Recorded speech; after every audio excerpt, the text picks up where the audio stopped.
एक सुबह आप उठते हैं और सच्चाई किसी बोझ की तरह आपके ऊपर आ गिरती है। कोई नहीं आ रहा, कोई नहीं देखता कि आप कितने थके हुए हैं, कोई आपके त्याग का हिसाब नहीं रखता, कोई भी उस दुनिया का बोझ नहीं महसूस करता जिसे आप अपने कंधों पर ढो रहे हैं। आपका फोन खामोश है, बाहर जिंदगी चलती रहती है, गाड़ियां सर पर दौड़ती हैं, मुसाफिर काम पर जल्दी जल्दी जाते हैं, परिवार नाश्ते पर हंसता है और आपका शांत संघर्ष किसी खाली हॉल की तरह आप पर वापस लौट आता है।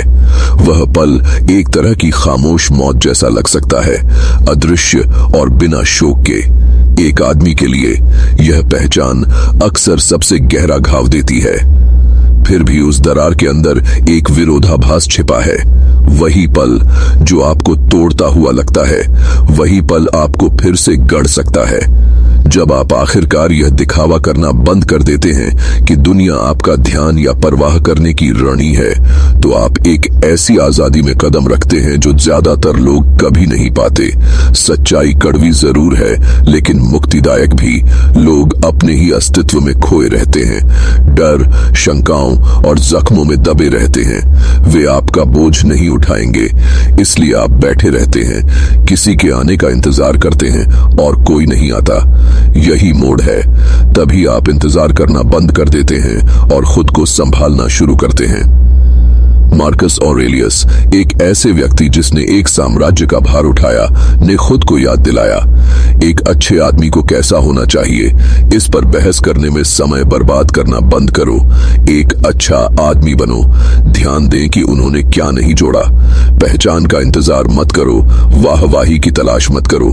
दूसरों पर अपनी पहचान के लिए निर्भर हुए बिना एक आदमी बनो। वाहवाही फीकी पड़ जाती है, पोस्ट और ट्वीट भुला दिए जाते हैं, लेकिन एक ऐसे आदमी की मौजूदगी जो अपने आप में संपूर्ण है, उसे मिटाया नहीं जा सकता। तो यह एहसास कि किसी को परवाह नहीं है, आपका विनाश नहीं है, यह आपकी मुक्ति है। अगर किसी को परवाह नहीं है, तो किसी का फैसला आपको बांध नहीं सकता। अगर किसी को परवाह नहीं है, तो आप स्वीकृति पाने के लिए खुद को विकृत करना बंद कर सकते हैं। अगर किसी को परवाह नहीं है, तो आप अंततः इरादे से आगे बढ़ सकते हैं। तो आप बाहरी नजरों के बजाय अपने अंदर के सच के लिए जी सकते हैं। पीछे मुड़कर देखें, कितनी बार आपने घटनाओं के कारण नहीं, बल्कि दूसरों की प्रतिक्रिया के कारण दुख उठाया है या नहीं। वह ब्रेकअप जिसने आपको इसलिए चुभोया क्योंकि वह बिना एक नजर डाले आगे बढ़ गई। वह उपलब्धि जो खोखली सी लगती थी क्योंकि उसके बाद कोई तालियां नहीं बजीं। वह लंबा संघर्ष जो भारी लगता था क्योंकि किसी ने ध्यान ही नहीं दिया। क्या हो अगर आप उसे नए सिरे से परिभाषित करें? क्या हो अगर वह मौन त्याग न होकर दीक्षा हो? क्या हो अगर ब्रह्मांड, चाहे वह कितना भी उदासीन क्यों न हो, निर्भरता को तराश रहा हो, आपको आत्मनिर्भर बनने के लिए मजबूर कर रहा हो? सेनेका ने लिखा है कि एक इंसान उतना ही दुखी होता है जितना वह खुद को यकीन दिलाता है।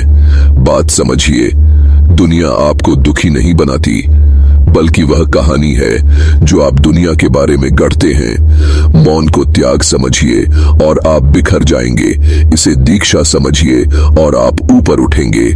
वह व्यक्ति जो देखभाल की उम्मीद करना छोड़ देता है, वह सर्वोत्तम अर्थों में अछूत हो जाता है। वह इंतजार करना, भीख मांगना, प्रदर्शन करना बंद कर देता है। वह कार्य करता है क्योंकि कार्य करना उसका स्वभाव है। वह अनुशासन करता है क्योंकि महारत हासिल करना उसका स्वभाव है। वह अपने शरीर, अपनी कला, अपनी विरासत का निर्माण तालियों के लिए नहीं, बल्कि इसलिए करता है क्योंकि वह वही है। और यही विडंबना है, तभी लोग आखिरकार ध्यान देने लगते हैं। सम्मान इसलिए नहीं मिलता कि आपने उसे चाहा, बल्कि इसलिए मिलता है क्योंकि आपको उसकी जरूरत ही नहीं रही। जब आप मान्यता की चाहत नहीं रखते, तो आप एक चुंबकत्व बिखेरते हैं, एक शांति और आत्मनिर्भरता जो बिना कुछ कहे ही ध्यान खींच लेती है। लेकिन इसे कड़वाहट समझने की भूल न करें। स्टोइक मार्ग ठंडक या प्रेम से विमुखता नहीं सिखाता, यह पूर्णता सिखाता है। इतना पूर्ण होना कि जब आप देते हैं तो आप शक्ति से देते हैं, हताशा से नहीं। एपिक्टेटस ने अपने शिष्यों को निर्मम ईमानदारी का प्रशिक्षण दिया। अगर आपको मूर्ख समझे जाने से मदद मिलती है तो तैयार रहें। भीड़ की राय अस्थिर होती है, वे आज जयकार करते हैं और कल उपहास करते हैं। अगर आपकी कीमत उनकी तालियों पर निर्भर करती है तो आप उनके गुलाम हैं। लेकिन अगर आप चुप्पी, गलतफहमी, यहां तक कि तिरस्कार को भी सहन कर सकते हैं तो आप स्वतंत्र हैं। आधुनिक मनोविज्ञान सदियों पहले स्टोइक लोगों द्वारा गुलाम है, लेकिन अगर आप चुप्पी, गलतफहमी, यहां तक कि तिरस्कार को भी सहन कर सकते हैं तो आप स्वतंत्र हैं। आधुनिक मनोविज्ञान सदियों पहले स्टोइक लोगों द्वारा देखे गए इस अवलोकन का समर्थन करता है। जो लोग बाहरी मान्यता से अलग हो जाते हैं वे लचीलापन प्राप्त करते हैं, अस्वीकृति से जल्दी उबर जाते हैं, कम चिंता करते हैं और सीधे खड़े होते हैं, क्योंकि वे अब जनता के बदलते रुख से नहीं झुकते। तो साफ साफ सुनिए, जब आपको एहसास हो कि किसी को परवाह नहीं है तो इस सच्चाई को कोसना बंद कर दीजिए। दुनिया से कुछ और करने की भीख मांगना बंद कर दीजिए, उसमें डूब जाइए। इसे आपको कठोर तो बनने दीजिए, लेकिन क्रूरता में नहीं। इसे आपको तेज करने दीजिए, न कि कड़वाहट से संक्रमित करने दीजिए। इसे आपको एक ऐसे इंसान के रूप में ढालने दीजिए जो साफ देखता है और चाहे कुछ भी हो जाए आगे बढ़ता है। जिंदगी का एक अनकहा नियम है, लोग आपकी क्षमता की परवाह नहीं करते, उन्हें नतीजों की परवाह होती है। वे आपके दर्द पर दया नहीं करेंगे, वे उस इंसान का सम्मान करेंगे जिसने दर्द को अनुशासन में बदल दिया। वे आपकी खामोशी पर ध्यान नहीं देंगे, वे उस उपस्थिति पर ध्यान देंगे जो आप अपने कर्मों से गढ़ते हैं। यही परिवर्तन मृत्यु के बाद पुनर्जन्म है। एक बार जब आप देखभाल की उम्मीद करना छोड़ देते हैं तो आपको पता चलता है कि आपको इसकी जरूरत नहीं है। आपको दुनिया को आपको देखने की जरूरत नहीं है, आपको खुद को देखने की जरूरत है। आपको दूसरों को बचाने की जरूरत नहीं है, आपको खुद को बचाना होगा। उस पल से हर कदम भारी और मजबूत और ज्यादा सोच समझकर उठाया जाता है। आप अलग तरह से चलेंगे और बोलेंगे, क्योंकि अब आप दुनिया का ध्यान आकर्षित करने की भीख नहीं मांगते। आप खुद को लेकर चलते हैं। उन्हें चुप रहने दो, उन्हें तुम्हें नजरअंदाज करने दो, उन्हें तुम्हारा नाम भूल जाने दो। जब तुम याद किए जाने के लिए यहां नहीं हो तो इन सब बातों का कोई मतलब नहीं है।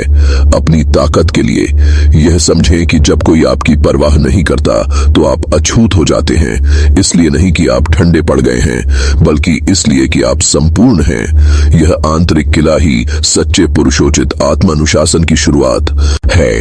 अगर इन शब्दों ने आपको झकझोर दिया है तो इन्हें नजरअंदाज न करें, इनके साथ बैठें, चिंतन करें। आपने अपने जीवन में कब किसी की परवाह का इंतजार किया है? अगर आप इंतजार करना छोड़ दें तो आप कितने मजबूत हो सकते हैं? उस पल को कमेंट में शेयर करें जब सच्चाई ने आपको झकझोरा हो। अगर आप और गहराई में जाने के लिए तैयार हैं तो सब्सक्राइब करें। अटल बनने का यह रास्ता तो बस शुरुआत है।